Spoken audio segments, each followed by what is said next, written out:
Hello, free export import learning video series में आपका स्वागत है। ये सीरीज के आपने आगे की वीडियो नहीं देखे तो आप मेरे यूट्यूब चैनल में जाइए, वहां पे आपको सारे वीडियो मिल जाएंगे, आप देख सकते हो और घर बैठे बैठे एक्सपोर्ट इंपोर्ट सीख सकते हो। और प्रैक्टिकली एक्सपोर्ट इंपोर्ट सीखना चाहते हो तो मेरा ट्रेनिंग ज्वाइन कर सकते हो। यस, ये वीडियो में मैं आपको बताऊंगा बीआरसी के बारे में। बीआरसी मतलब बैंक रियलाइजेशन सर्टिफिकेट, आज के दिन में उसको बोलते हैं ईबीआरसी, इलेक्ट्रॉनिक बैंक रियलाइजेशन सर्टिफिकेट। अब बीआरसी क्यों इंपॉर्टेंट है, देखिए आपको बताओ, फेमा के तहत कोई भी बंदा एक्सपोर्ट करता, मतलब हम यहां से गुड्स को विदेश में बेचते हैं तो उसका पैसा जो है फ्रीली कन्वर्टेबल करेंसी में आना कंपलसरी है विद इन 15 मंथ में। हम जो भी एक्सपोर्ट करते हैं, देखिए आप किसी को उधारी क्रेडिट देना चाहते हो तो 15 मंथ से ज्यादा क्रेडिट आप नहीं दे सकते हो एज पर आरबीआई की गाइडलाइन के हिसाब से, फेमा के रूल के हिसाब से। पहले ये 9 मंथ था, अभी ड्यू टू कोविड इसको कर दिया है 15 मंथ। आप जो भी एक्सपोर्ट करते हो उसका जो पेमेंट है फ्रीली कन्वर्टेबल करेंसी में विद इन 15 मंथ में आना चाहिए। देखिए आप एडवांस में आ जाए, बहुत ही अच्छी बात है।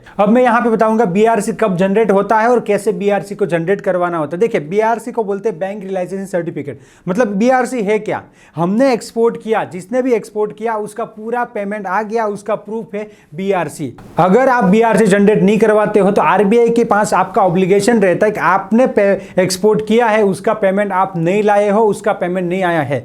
तो देखिए अगर आप बीआरसी विद इन 15 मंथ में जनरेट नहीं करवाते हो तो आरबीआई उसका लेटर आपके ऊपर आएगा कि डियर सर, आपने ए डेट को ए शिपिंग बिल में इतना आपने एक्सपोर्ट किया था, उसका पेमेंट अभी तक नहीं आया है, क्यों नहीं आया है, उसका आंसर दीजिए। तो फिर आपको क्लैरिफिकेशन करना पड़ेगा और वो लंबा प्रोसेस है। इससे अच्छा है कि आप क्या करो, बीआरसी जनरेट करवा लो। अब बीआरसी कैसे जनरेट होगा, बीआरसी जो है हमें जनरेट नहीं करना होता, बैंक वाले जनरेट करके देते हैं। तो आपका एक्सपोर्ट हो जाए, समझिए कैसे करना है, आपका एक्सपोर्ट हो जाए, उसका पूरा पेमेंट आ जाए, पूरा पेमेंट आने के बाद आपको बैंक को बोलना है कि मेरा बीआरसी जनरेट कर दो, तो बैंक आपका बीआरसी जनरेट करेगी। उसके लिए आपको बैंक को डॉक्यूमेंट देना पड़ेगा। अब प्रैक्टिकली क्या क्या डॉक्यूमेंट देना पड़ता है मैं आपको बता, मैं रेगुलर मेरा खुद का जो एक्सपोर्ट होता है उसका बीआरसी जनरेट करवाता हूं। और ये तो कंपलसरी है ना, जो भी हमारी कंपनी एक्सपोर्ट करती है उसका पेमेंट आ जाता है, मोस्टली एडवांस में ही रहता है। तो जैसे ही पेमेंट आ गया, हमने गुड्स यहां से एक्सपोर्ट कर दिया, तो उसका बीआरसी जनरेट करवाना होता है। तब कौन से डॉक्यूमेंट बैंक प्रैक्टिकली मांगते, देखो कई लोग बोलते हैं कि सर आपको बहुत ही अच्छा नॉलेज है, मैं खुद प्रैक्टिकल करता हूं, खुद प्रैक्टिकल एक्सपोर्ट करता हूं, तो इसमें सिंपल है। देखिए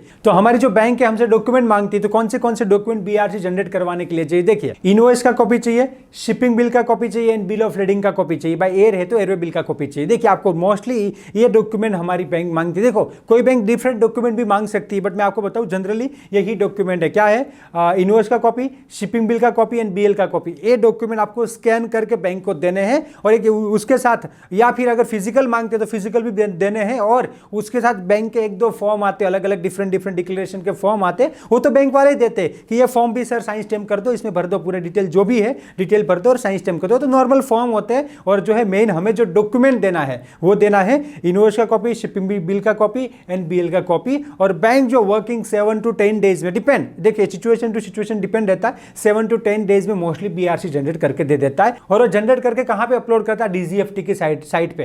तो आपका जो बीआरसी है डीजीएफटी की साइट पे आपको मिलेगा। तो आपको प्रैक्टिकली क्या करना है, सारे जो डॉक्यूमेंट जो यहाँ पे मैंने बताए वो डॉक्यूमेंट, या आपकी जो बैंक जो मांगती है, क्योंकि जैसे फाइनली अथॉरिटी बैंक की है, कौन से डॉक्यूमेंट उसको चाहिए, मैंने जनरल डॉक्यूमेंट आपको बता दिया। तो डॉक्यूमेंट आपको बैंक को सबमिट करना है, और like within 1 week bank का फॉलोअप लेना है। तो बैंक वाले बोल देंगे कि आपका बीआरसी जनरेट हो गया है। तो आपको क्या करना है, डीजीएफटी की साइट पे जाना है, वहां पे अपने क्रेडेंशियल वगैरह, प्रिंट ईबीआरसी का ऑप्शन वहां पे है, तो अपने क्रेडेंशियल वगैरह डालना है, आपका बीआरसी प्रिंट कर लेना है, उसको आपके पास रख लेना है, आपका ऑब्लिगेशन खत्म हो गया। एक्सपोर्ट के अंदर बीआरसी जनरेट करवाना कंपलसरी है, आज के दिन में हम उसको बोलते हैं ईबीआरसी, ये कंपलसरी है। कई एक्सपोर्टर को भी ये पता नहीं रहता, तो बोले कि सर हमने तो बीआरसी जनरेट नहीं करवाया। तो प्लीज आपको बता दो, आप एक्सपोर्ट करते हो, बहुत ही अच्छी बात है, तो बीआरसी जनरेट आप करवाइए टाइम टू टाइम, वरना क्या होगा, फिर क्या होगा, आरबीआई का लेटर वगैरह आएगा, लंबा होता है। इससे अच्छा है हम टाइम टू टाइम हमारा काम कर ले। और आप नए एक्सपोर्टर हो तो इसका आप ध्यान रखना, प्रैक्टिकल चीजें। तो BRC bank realisation certificate export में बहुत ही इंपॉर्टेंट डॉक्यूमेंट है जो आपको बैंक से जनरेट करवाना है। और कई बार बीआरसी जो है गवर्नमेंट के बेनिफिट क्लेम करने में भी